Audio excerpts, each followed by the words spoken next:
नमस्कार सर। नमस्कार sir. Sir क्या नाम है आपका? सर मेरा नाम जितेंद्र कुमार साहू है।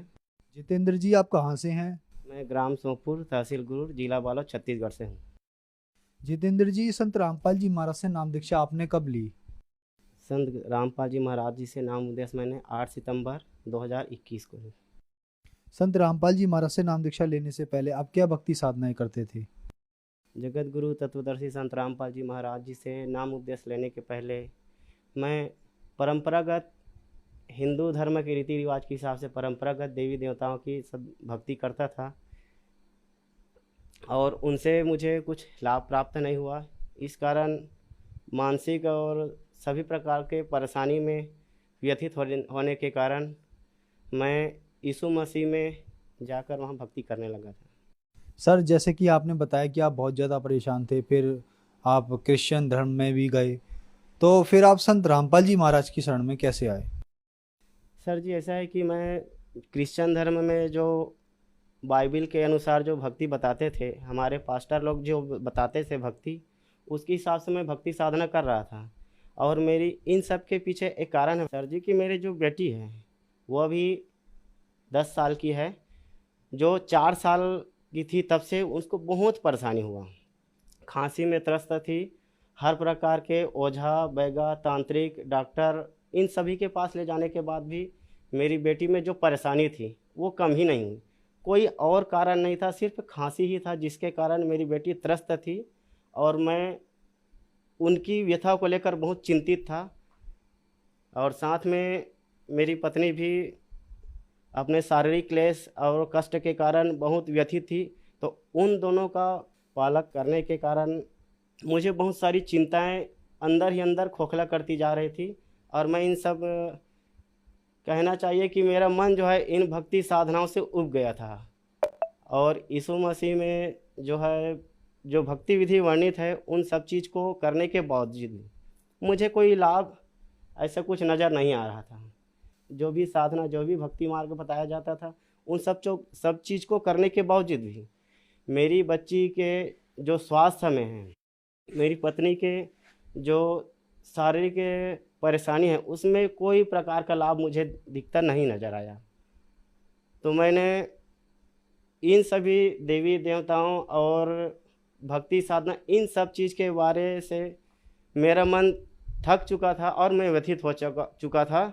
हमारे गांव में जगत गुरु तत्वदर्शी संत रामपाल जी महाराज जी के बहुत से शिष्य हैं। जो लोग मुझे अपने समीपस्थ जानते थे, अपना समझकर जानते थे कि ये बेचारा यीशु मसीह में जाता है फिर भी अपने तकलीफ़ का निदान नहीं कर पा रहा है। तो हमारे गांव में जो संत रामपाल जी महाराज के शिष्य हैं वे लोग हम मेरे पास आए थे और मुझे पुस्तक दिया ज्ञान गंगा।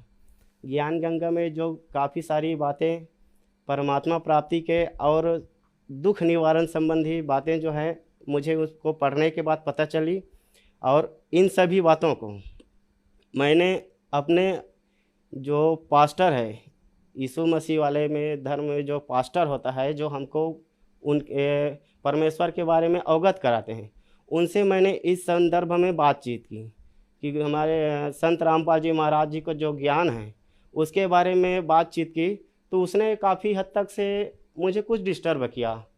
और बाइबल में एक जगह लिखा है सर जी कि कुलसियों 2:8 में लिखा है कि चौकस रहो, उस तत्व ज्ञान और व्यर्थ के धोखे में अहेर करने वाला आएगा, वो सर्व शक्तियों में शिरोमणि एवं प्रधान होगा।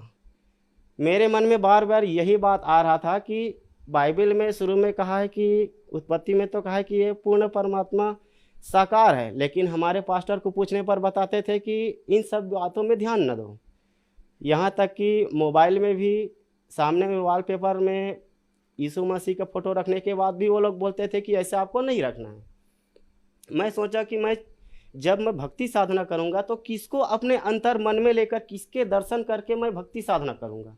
ये बार बार मेरे मन में मेरे दिमाग में घर कर बैठा था और सोच नहीं पा रहा था। तो अंत में मेरे पास्टर ने मुझे साफ साफ कह दिया, जो संत रामपाल जी महाराज के जितने भी शिष्य हैं आपसे जो भी बातें करते हैं आप उनको जितना सांसारिक गाली देना चाहते हो आप दे दो, आपको वो लोग कभी व्यतीत नहीं करेंगे। मैं सोचा आज के डेट में ऐसा कोई इंसान नहीं, ऐसा कोई मनुष्य नहीं जो किसी भी व्यक्ति को बाध्य करे कि आप सांसारिक गाली दे दो। ऐसी शिक्षा कहीं नहीं मिलती। भाई कोई कहे कि आप सांसारिक गाली दे दो तो ये तो समस्या का सीधा समाधान नहीं हुआ। मैंने सोचा क्यों नहीं जगत गुरु तत्वदर्शी संत रामपाल जी महाराज का सत्संग सुना जाए। तो मैंने बार बार अपने घर में सत्संग सुना, मोबाइल में काफ़ी सर्च की, मोबाइल में भी सर्च किया कि पूर्ण सद्गुरु के लक्षण क्या हैं, पूर्ण सद्गुरु कौन हैं, तत्वदर्शी संत कौन हैं। इन सभी को मैंने काफ़ी गहन चिंतन किया मोबाइल में। मुझे सभी साइड से एक ही नज़र आया कि संत रामपाल जी महाराज ही वो सर्वोपरि सद्गुरु है जिनके मार्ग भक्ति मार्ग से मुझे और मेरी बच्ची का जो तकलीफ़ है वो सब चीज़ निदान होगा। तो मैंने अपने परिवार वालों से बात की और उन्होंने कहा कि बेटा जितना आप ज़्यादा थक गए हो, सभी तरफ आप घूम चुके हो, एक बार आप यह अवसर और ले सकते हो। तो मैं जगत गुरु तत्वदर्शी संत रामपाल जी महाराज जी से नाम उपदेश लिया। सर जैसे कि आपने बताया कि आप बहुत ज़्यादा परेशान थे, उस परेशानी को लेके आप क्रिश्चियन धर्म में भी गए, लेकिन वहाँ भी आप परेशानियों से निजात नहीं मिला। तो क्या संत रामपाल जी महाराज से नाम दीक्षा लेने के बाद आपको लाभ भी मिले? जी सर जी, मुझे संत रामपाल जी महाराज जी के शरण में आने से बहुत लाभ हुए और जिस कारण से मैं संत रामपाल जी महाराज के शरण में आया हूँ वो लाभ मुझे पूर्णतः मिला। खास करके मेरी बच्ची में बहुत ही खांसी थी, वो हर प्रकार के, जैसे कि रायपुर के एमआई हॉस्पिटल और दिल्ली राजहरा के शहीद वीर नारायण सिंह हॉस्पिटल, इन सभी में बहुत से हॉस्पिटल में दिखाया, रामकृष्ण हॉस्पिटल वहाँ भी दिखलाया। डॉक्टरों ने उसके शरीर में ऐसी कोई भी कमजोरी नहीं पाई, फिर भी खांसी बार बार आता रहा। अंत में मैंने रामकृष्ण बाल गोपाल चिल्ड्रन हॉस्पिटल इसमें भी दिखाया। तो सर जी इसमें जो है रामकृष्ण बाल गोपाल चिल्ड्रन हॉस्पिटल में जो मैंने मेरी बच्ची का जो एक्सरे भी, उन्होंने कहा कि बाकी में तो समझ नहीं आ रहा लेकिन एक्सरे में देख लेते हैं, हो सकता है कुछ परेशानी होगी या कुछ होगा, उसके बारे में मुझे बताया गया। तो मैंने एक्सरे करवाया कि आपके बच्ची के शरीर में हो सकता है कुछ परेशानी होगी, तो देखेंगे तो पता चल जाएगा। तो मैं बोला ठीक है सरकार वालों, ऐसे करके इसमें एक्सरे करवाने के बाद ऐसी कोई परेशानी नहीं दिखी। मेरी बच्ची 4 साल से खांसी में पीड़ित थी और जगह जगह ओझा तांत्रिकों के पास भी ले जाने पर भी ठीक नहीं हुआ और जगह जगह अस्पताल में भी चक्कर मारे फिर भी ठीक नहीं हुआ। और मेरी बच्ची के जो खांसी का कारण है वो अस्पतालों के बड़े बड़े डॉक्टरों ने भी नहीं बता पाया। जगत गुरु तत्वदर्शी संत रामपाल जी महाराज जी के शरण में आने के बाद उनसे मिली जो सद्भक्ति है, उनको सद्भक्ति करने से मेरी बच्ची के शरीर में जो भी प्रकार की तकलीफ थी, खांसी, वो पूर्णतः समाप्त हो चुकी है।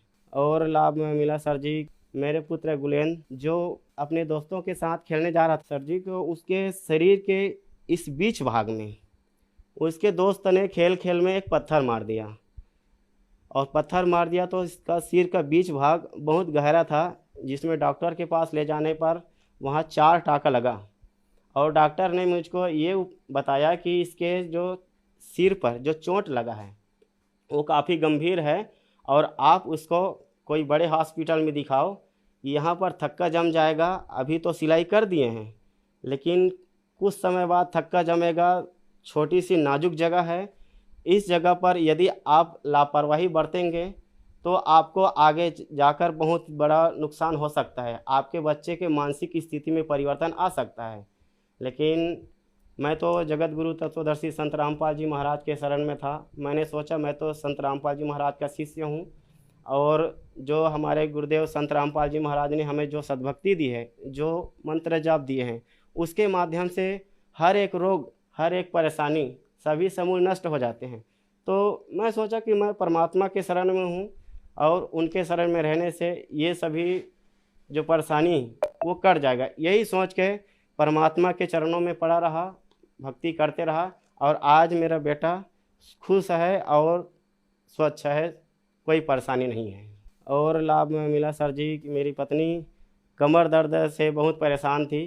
कमर का एक हिस्सा एक साइड का हिस्सा बहुत ही दर्द में उसका बुरा हाल होता था। वो काम कर खेतों में तो काम करने चली जाती थी, लेकिन वापस घर आने के बाद रात में सो नहीं पाती थी ढंग से, तो काफ़ी चिंतित थी। और जगह जगह मैंने डॉक्टरों को, अस्पतालों में भी उनका इलाज करवाया, फिर भी वह इलाज जो है सफल नहीं हुआ। लेकिन जगत गुरु तत्वदर्शी संत रामपाल जी महाराज जी के शरण में आने के बाद मुझे ऐसी कोई आवश्यकता नहीं पड़ी। उनके द्वारा दिए गए सत्य साधना से मेरी पत्नी की जो है शरीर की जो परेशानी है वो दूर हो गई है। सर, संत रामपाल जी महाराज से नाम दीक्षा लेने के बाद आपको बहुत सारे लाभ प्राप्त हुए। तो जो दर्शक आज आपको टीवी पर देख रहे हैं और वो संत रामपाल जी महाराज से नाम दीक्षा लेना चाहते हैं, तो कैसे ले सकते हैं? जगत गुरु तत्वदर्शी संत रामपाल जी महाराज जी से नाम दीक्षा लेने के लिए बहुत ही सहज उपाय है। आज टीवी में विभिन्न चैनलों पर संत रामपाल जी महाराज जी के सत्संग आते हैं, और उस सत्संग के नीचे भाग में एक पीली पट्टी होती है जिसमें मोबाइल नंबर दिया होता है। उस मोबाइल नंबर के माध्यम से आप नज़दीकी अपने नाम दान केंद्र में जाकर आप संत रामपाल जी महाराज जी से नाम उद्देश्य ले सकते हैं। धन्यवाद सर। सर